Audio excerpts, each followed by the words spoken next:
चलो ये क्वेश्चन देखते हैं. Only one option is correct. An equilateral triangle ABC form from a uniform wire has two small identical bits initially located at A. The triangle is set rotating about vertical axis AO. Then bits are released from rest simultaneously and allowed to slide down, one along AB ऐसा and other along AC ऐसा as shown in figure.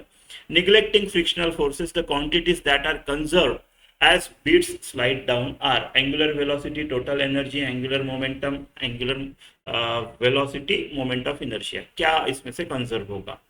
Right. तो देखो, जैसे जैसे ये bit slide होंगे ये दूर दूर जाएंगे, ये दूर दूर जाएंगे, तो obviously moment of inertia about this axis constant नहीं होगा, बढ़ते जाएगा. राइट. मास डिस्ट्रीब्यूशन चेंज हो रहा है, अपने बिट्स दूर दूर जा रहे हैं, mr स्क्वायर बढ़ते जा रहा है, आई बढ़ते जाएगा.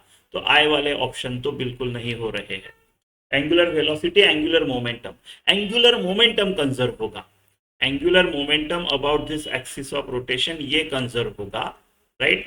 और ये कंजर्व अगर हुआ है तो I1 omega equal to I2 omega 2 अगर ऐसे पकड़ोगे, I1 omega 1 equal to I2 omega 2 पकड़ोगे, तो I तो चेंज हो रहा है ना.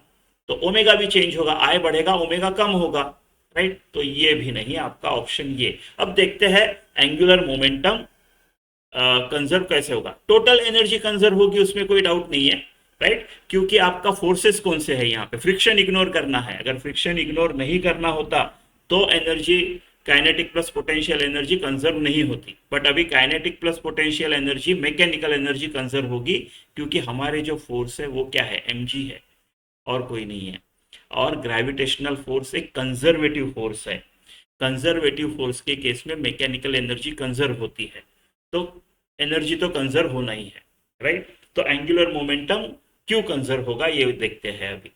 तो mg is the only external force इस पूरे सिस्टम पे, दोनों बिट्स का सिस्टम पे अबाउट अपना एक्सिस ऑफ रोटेशन कोई घुमाव है क्या? नहीं. mg की वजह से कोई घुमाव आएगा क्या? नहीं. क्यों?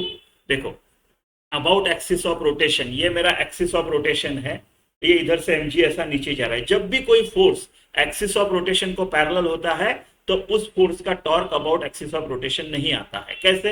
ये आपका एक्सिस ऑफ रोटेशन है, ये ऐसा नीचे की तरफ mg है, r क्रॉस f. किधर आया मेरा टॉर्क? थंब किधर है? राइट. r की तरफ उंगलियां f की तरफ लेके जाओ, टॉर्क इस तरफ आया, टॉर्क ऐसा आया है.